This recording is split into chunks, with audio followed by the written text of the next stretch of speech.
Assalamualaikum warahmatullahi wabarakatuh. Kembali lagi teman-teman bersama Mister Chris, pastinya di Mister Chris Channel. Dan pada kesempatan kali ini kita kembali hadir menyapa kawan-kawan semua untuk membantu membuat peta. Nah, pada sesi kali ini kita akan mengajari teman-teman bagaimana cara membuat peta land cover atau peta penggunaan lahan menggunakan Google Earth Engine. Gimana kelanjutannya, bagaimana caranya? Kalian harus selalu menonton video ini sampai akhir. Kalau terus jangan di stop karena ada cara di setiap kalian stop. Ya, oke, langsung saja kita ke tutorialnya.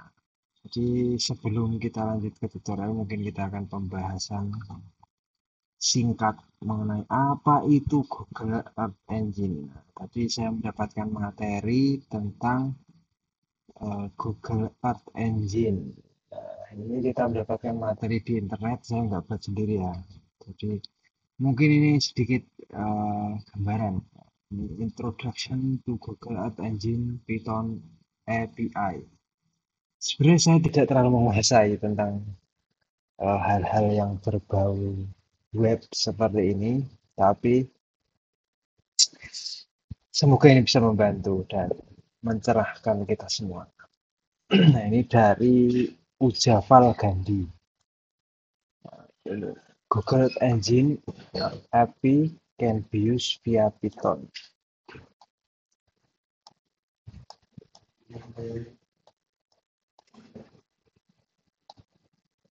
Jadi gimana ya jelasinnya? Intinya Google Earth Engine itu adalah web yang disediakan oleh Google untuk memudahkan kita dalam membuat data. Jadi dia menggunakan sistem web framework. Halo guys, halo guys. Ini sedang menyapa subscriber guys. Oke guys, hati-hati guys. Selesaikan ini dulu guys. Ya, jadi Google Earth Engine itu dia menggunakan aplikasi Apps Engine dan Quantum Gis juga dia memiliki tools Google Earth Engine plugin.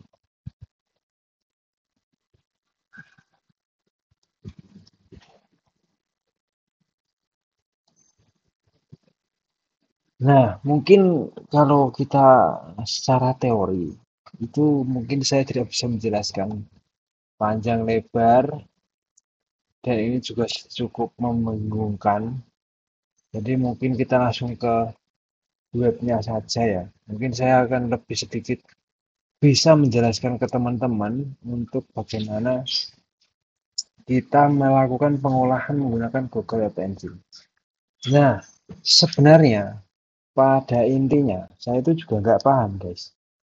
Apalagi kalian ya, saya aja nggak paham ya. Tapi Google Ads Engine itu sudah memiliki fitur-fitur yang lengkap untuk memudahkan kita dalam melakukan pengolahan peta. Nah, fitur-fitur itu apa saja? Mungkin kita akan melihat interface dulu dari Google Ads Engine sendiri.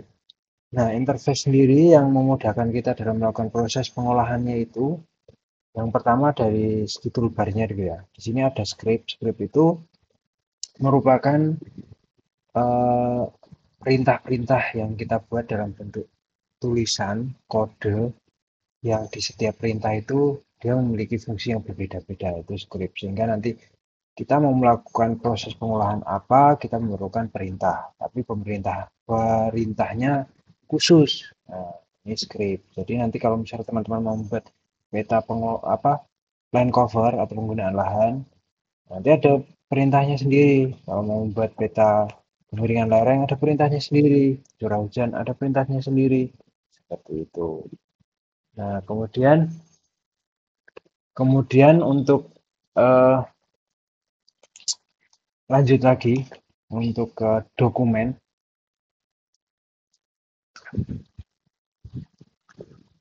Untuk dokumen, nah dokumen itu merupakan skrip juga, rumusan dari beberapa skrip yang perlu kita rancang juga. Nah, jadi setiap skrip di dokumen ini memiliki fungsi yang berbeda-beda. Nah, ini perlu juga teman pelajari kalau mau semakin pusing ya kan. Nah, kalau saya mungkin belum dulu, saya baru newbie. Terus yang aset. Nah, aset ini merupakan kumpulan dari data-data kita yang kita upload. Gitu. Misalnya kita upload SHP atau misalnya kita upload apa titik garis. Nah, itu di sini semua. Jadi data aset ini bisa kita import ke dalam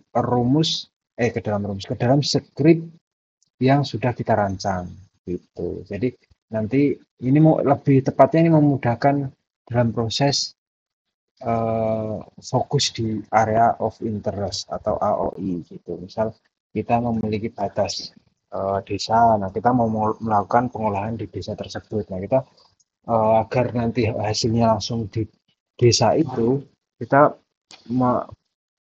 mengupload data aset gitu. Nah, data yang perlu diupload dulu kita harus ekspor dalam bentuk SHP, kemudian nanti baru kita eh, kita buat RAR, zip, kita buat zip, kemudian kita upload di sini, di new, terus save file. Nah, di sini nanti tidak untuk penamaannya nggak boleh ada spasi, pokoknya harus sambung semua gitu ya.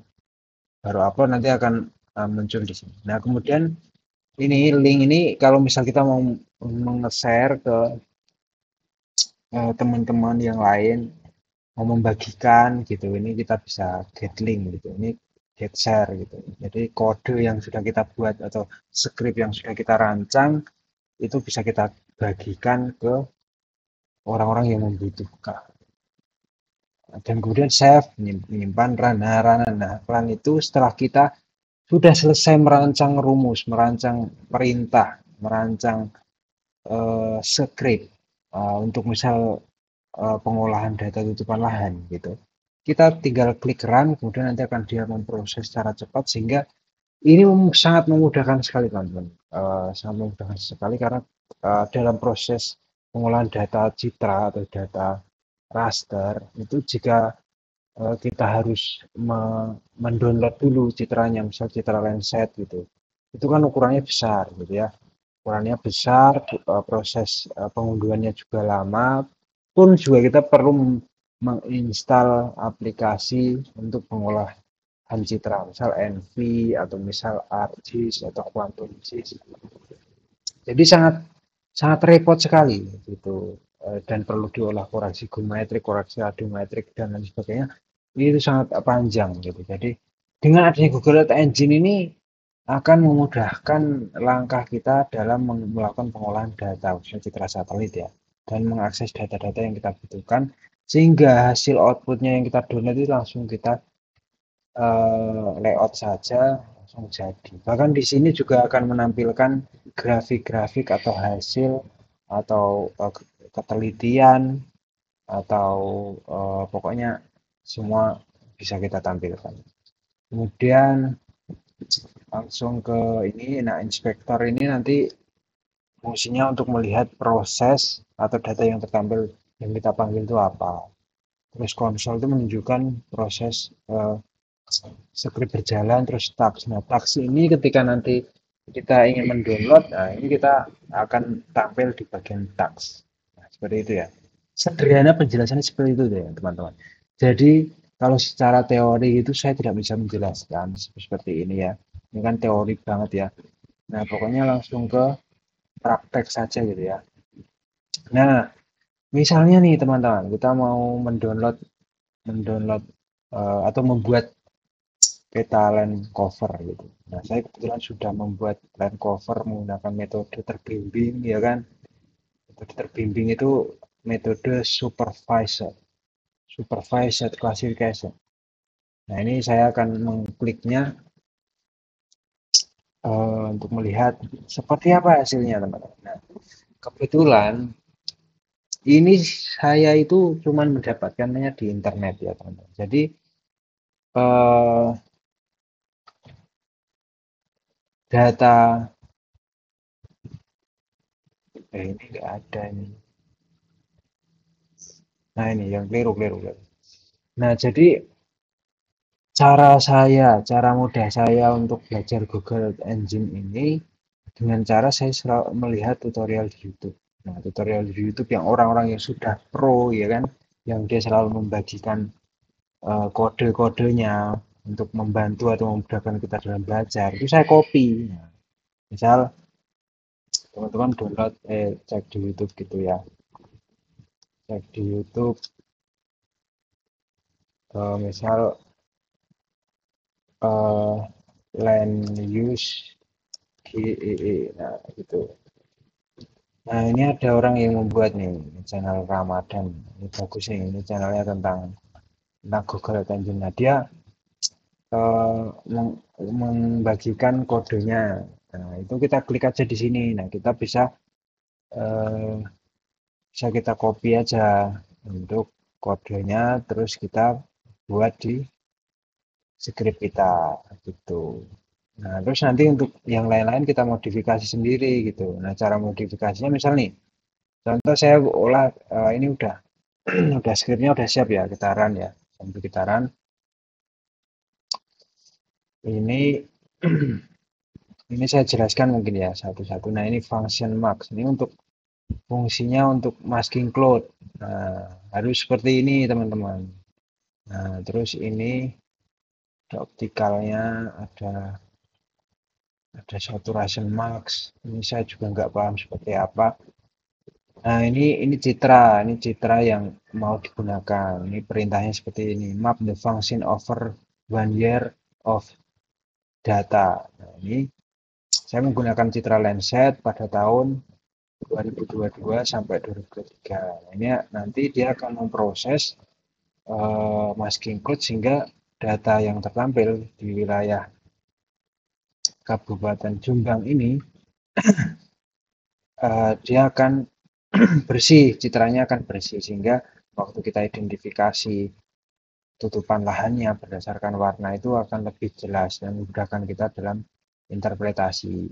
Nah, kemudian var composite ini fungsinya untuk memotong. Nah, kebetulan saya sudah mengupload SHP SHP di Kabupaten Jombang sehingga ketika saya upload itu saya langsung import. Nah, misalnya ini ya, ini yang sudah saya upload yang Kabupaten Jombang, mana Kabupaten Jombang.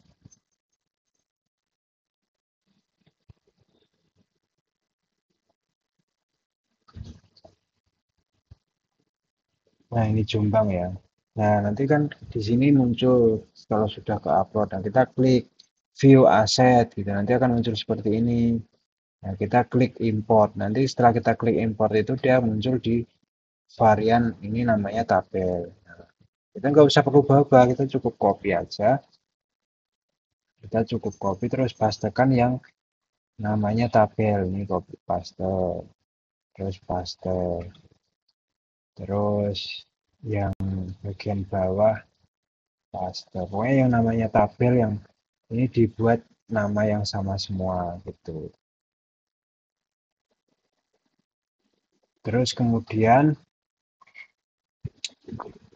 ini kan udah dipotong terus di display in the dashboard. Nah, ini map centernya juga tabel. Jadi map center object itu artinya eh, ketika kita sudah perintahkan atau kita jalankan, dia akan menuju ke peta yang kita maksud. Nah, misal di tabel ini mau Kabupaten Jombang, berarti dia langsung tertuju ke Kabupaten Jombang. Kemudian yang RGB True ini untuk melakukan komposit. Nah, komposit itu misalnya kita mau red green blue atau 432 gitu atau misalnya komposit yang lain gitu. Nah, nanti kita bisa tinggal ubah aja, sesuaikan misal 532 nanti dia akan berubah.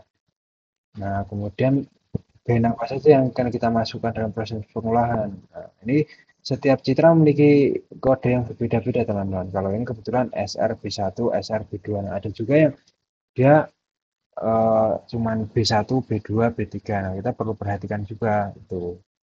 Nah, kemudian varian training Ini merupakan kalau kalau yang di Quantum Gis atau misal ARGIS itu namanya Art of Interest. Nah, ini kita perlu membuat sampel regennya. Jadi misal wilayah yang terklasifikasi itu apa saja gitu. Kebetulan saya melakukan klasifikasinya sebanyak 5 kelas gitu. Makanya ini di sini ada rumusnya var classifier itu simple random forest banyak 5 train atau 5 sampel gitu ya.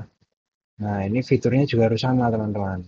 Nah, varian klasifikasinya rumusnya seperti ini. Kemudian nanti setelah ini kita klik map at layer-nya classified. Nah, dengan minimal 0 sampai 4. Artinya 0 itu kelas pertama yang kita klasifikasikan.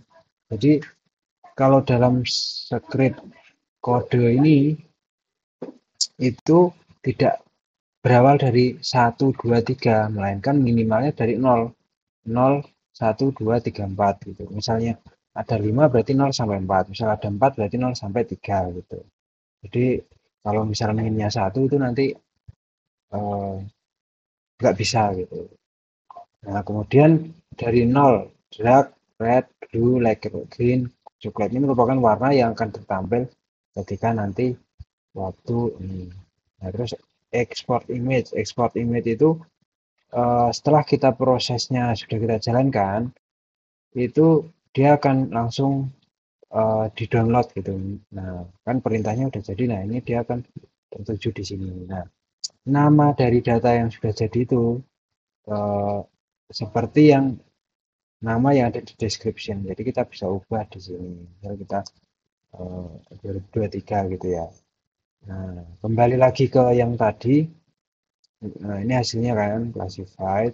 Nah, ini citranya. Nah, misalnya teman-teman posisinya belum melakukan melakukan penandaan melakukan penandaan out of interest. Nah, teman-teman klik yang new layer, terus misal permukiman. Nah, permukiman kita kasih nama PKMN gitu ya kan. Terus yang import as itu geometri, ini fitur collection kayak seperti yang tadi. Terus propertiesnya LC. Nah, LC terus ini kan yang pertama, ini dari 0. Terus oke. Nah, terus ini baru klik. Nah, terus baru kita lakukan draw gitu yang PMKN draw yang permukiman yang di mana aja misal 1, 2, 3, 4, 5, 6, 7. Nah, itu permukiman. Nah, begitu pula seterusnya seperti yang ini. Nah, vegetasi ini juga sama LC 1. Kenapa harus fitur collection? Nah, karena di sini kodenya fitur collection yang mana?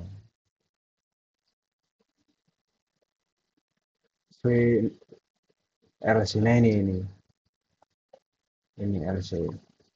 Ini kodenya LC ya. Jadi ini fitur collection LC0 gitu. Jadi salah dalam script aja nanti akan membuat proses itu bisa gagal gitu teman-teman. Nah, kemudian setelah semua nanti terklasifikasi, yang mana yang permukiman, mana yang vegetasi, mana yang padang rumput, mana yang pertanian, mana yang badan air, nanti akan keluar hasilnya seperti ini. Jadi sangat mudah sekali ya teman-teman. Sangat mudah sekali. Nah, nanti teman-teman yang mau mencoba, kita share linknya ini. Kita share linknya. Nanti tinggal teman-teman coba sendiri. Jika penjelasan saya ini terlalu cepat atau mungkin teman-teman kurang paham, nanti kita buat tutorial lagi pelan-pelan. Soalnya saya juga belum paham. Saya juga menggunakan skrip orang dan saya langsung mempraktekannya. Yang penting untuk teman-teman yang sedang belajar, jangan takut mencoba. Karena pembelajaran itu berawal dari kegagalan dan kita bisa itu karena kita memang gagal dulu, gagal tapi mencoba dan terus mencoba. Mungkin itu saja yang bisa kami sampaikan. Semoga bermanfaat ya teman-teman. Jangan lupa subscribe channel kita, Mister Fish Channel. Dan sampai jumpa di tutorial selanjutnya. Semoga kawan-kawan selalu sehat selalu. See you guys. Dadah.